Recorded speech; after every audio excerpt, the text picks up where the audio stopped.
Good morning, beloveds. I am in the car. I did go to the park today, just not the usual one, because I had forgotten that yesterday. I'm in the area. I'm here to get my mane trimmed, and so we went to a park called Cole's Crossing. It's literally a running park. And we got there early enough to see a bunch of the runners, so that was fun. And I did good. I did good. I didn't hurt. I mean, I hurt, but just, it was bearable. And so I was able to have a good, I got over 3 miles, so that was good. And I kept a decent pace the entire time, so that was good. All right, it is the last day in September. And it's also my father's 70th birthday. So at some point today, I need to call him and say, hey, how's the 70th birthday? He told me a long time ago that the hardest birthday for him was actually when I turned 21, which I thought was really interesting. Okay, so it is September 30th. Our title is Patience, and our author is Helen Schueman. From A Course in Miracles, 1975, Manual for Teachers. I don't always see eye to eye with Helen Schueman, so this should be interesting. I guess I don't get her. But I'm not familiar with A Course in Miracles, so if you are, you may have more of the insight there. Okay, so September 30th, Patience. Those who are certain of an outcome can afford to wait, and wait without anxiety. Patience is natural to the teacher of God. All they see is certain outcome, at a time perhaps unknown to them as yet, but not in doubt. The time will be as right as is the answer. This is true for everything that happens now or in the future. The past as well held no mistakes. Nothing that did not serve to benefit the world as well as they whom it seemed to happen. Perhaps it was not understood at the time. Even so, the teacher of God is willing to reconsider all their past decisions as if they are causing pain to anyone. Patience is natural to those who trust, sure of the ultimate interpretation of all things in time. No outcome already seen or yet to come can cause them fear. Okay, we've been talking about patience a lot lately. With a variety of different people for a variety of different reasons. And I've taken on the attitude that patience is an attitude. Exactly that. Because a lot of times people think that patience is that we have to sit there and twiddle our thumbs and will things to happen. And the truth is we can't. We can't will things to happen. It's not our will that makes things happen. It's spirit, that will, that makes things happen. And so when we set things into motion, when we make a request, then, oh my God, I agree with her. I agree with her. That first line, those who are certain of the outcome can afford to wait and wait without anxiety. Okay?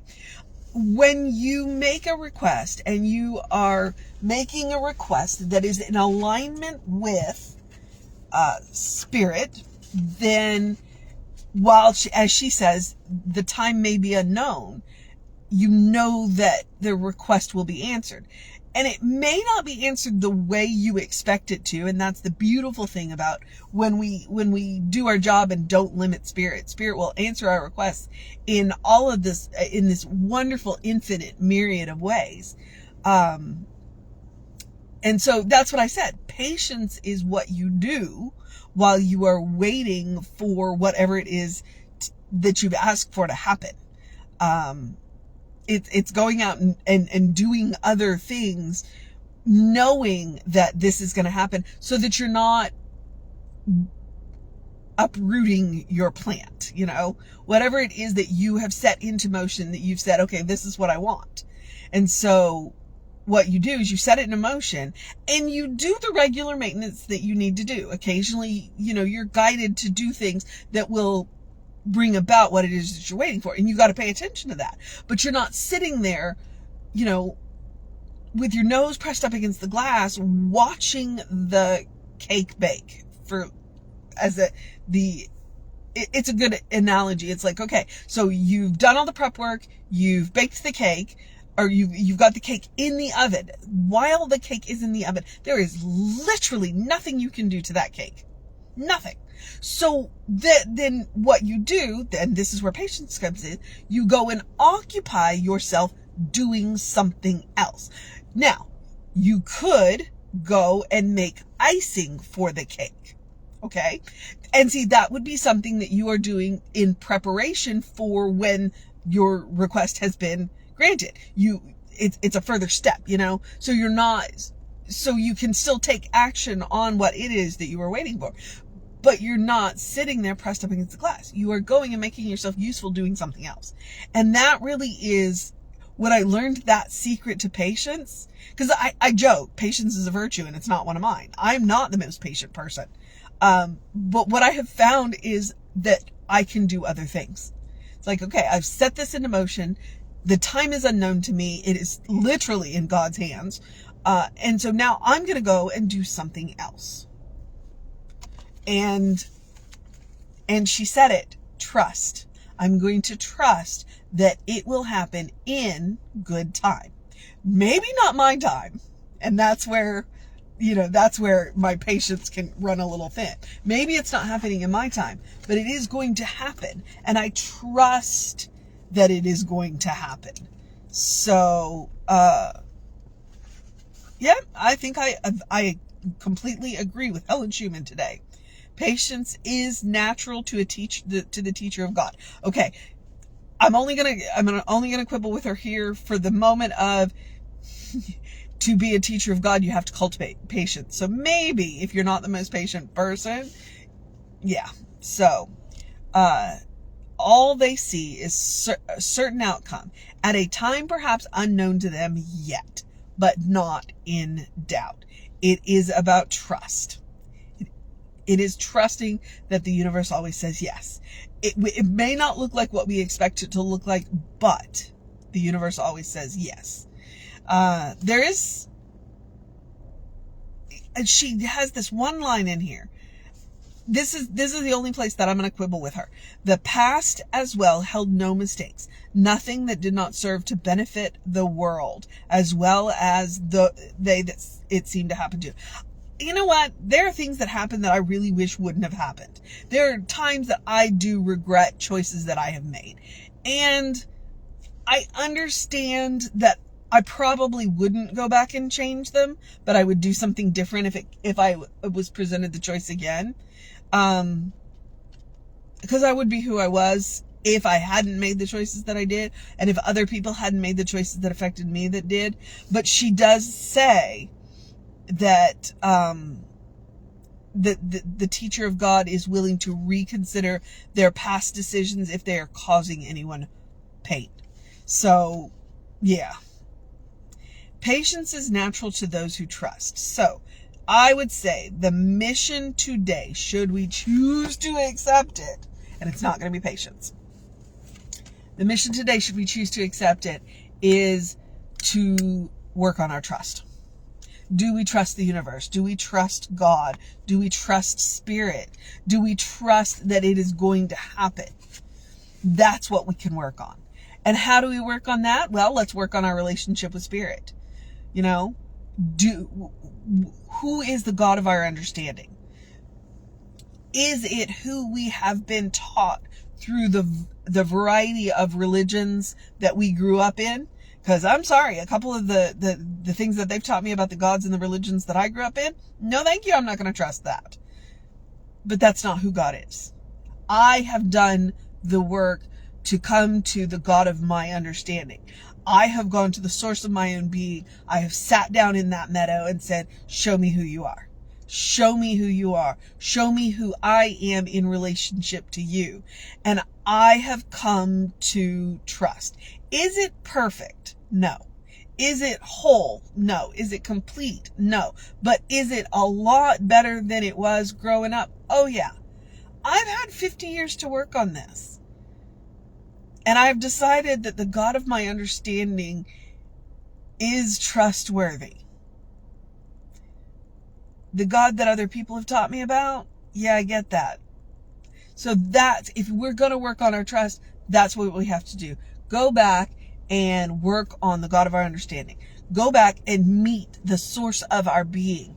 Come face to face as much as possible. And that's where meditation and treatment and all of that. Come face to face with the source of your own being. And say, show me who you are. Show me who I am in relation to you. Show me who I am. Show me who you are. And come to that. Get to know the source of your own being. Then you can come to that level of trust. And then patience is a natural outgrowth of that. So that is Helen's standpoint. That is my standpoint. I agree with her. Patience, it's an attitude, and it's an attitude worth having. So that is your mission today. The other mission is the same mission I give you every day, which is do something loving for yourself, do something kind for yourself, do something compassionate for yourself. I say it every day. My end goal is that eventually everything you do for yourself and others is going to be loving, kind, and compassionate. I am asking you to practice on yourself because you deserve your own love, you deserve your own kindness, you deserve your own compassion.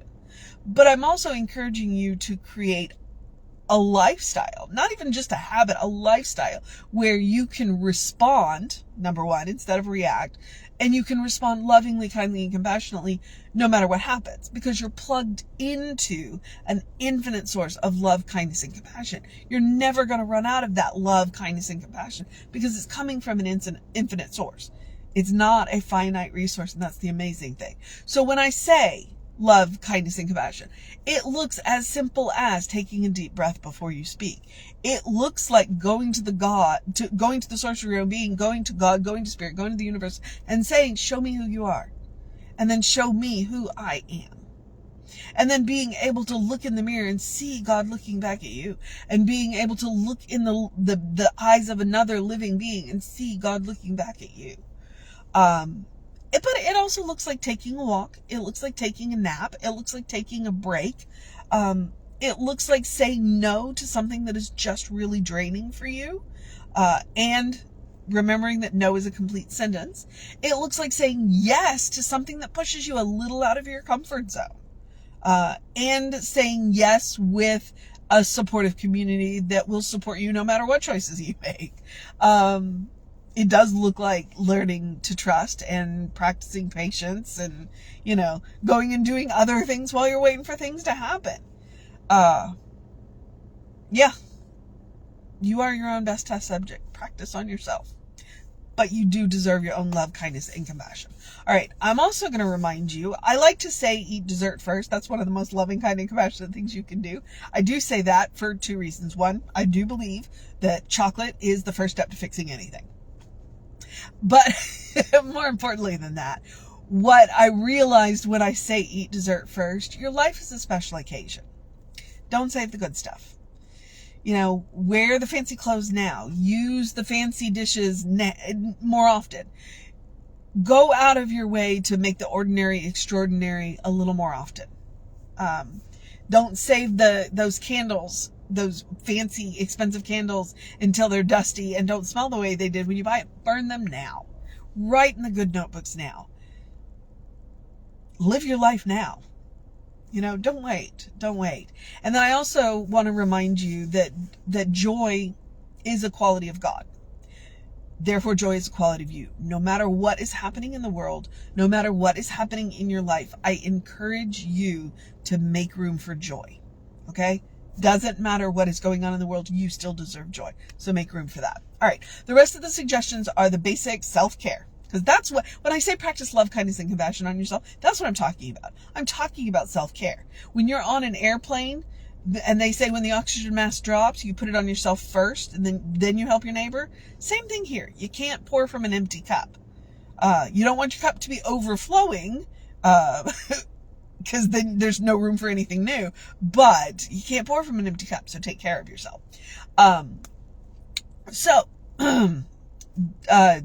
Do something to engage your mind and your body, whatever that looks like for you. I walked just over 3 miles today, and I'm very excited about that. At a good pace. So that's good. Drink plenty of water. I've got 2 bottles of water with me so that I could refill the one that I prefer to drink from because it's a little smaller. Hydrate. Your brain works better. Your body works better. Your skin looks better when you are well hydrated. So hydrate. Drink plenty of water, and then get that early in your day bright light. It was really interesting because we got started just about 7:15, so not too long after the sun had come up. So there were times that we were like full on in the sun, and then there were times we were in the shade. So I got my 5 to 10 minutes, probably a little bit more than that, of bright light.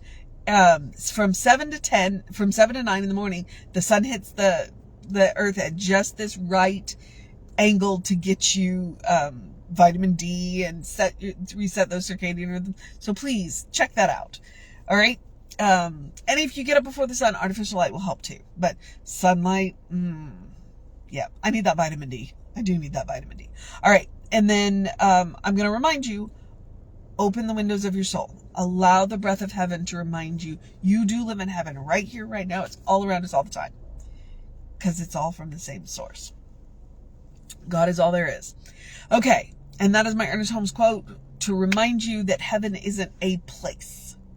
It is a state of consciousness. It is a state of mind. And once you learn to create that for yourself, then you become this island of peace, this island of calm. When you meet people who are in their storm, you don't get sucked into their storm. You can pull them into your peace. Forget who, I think it was Kathy, Reverend Kathy, I heard say that the first time.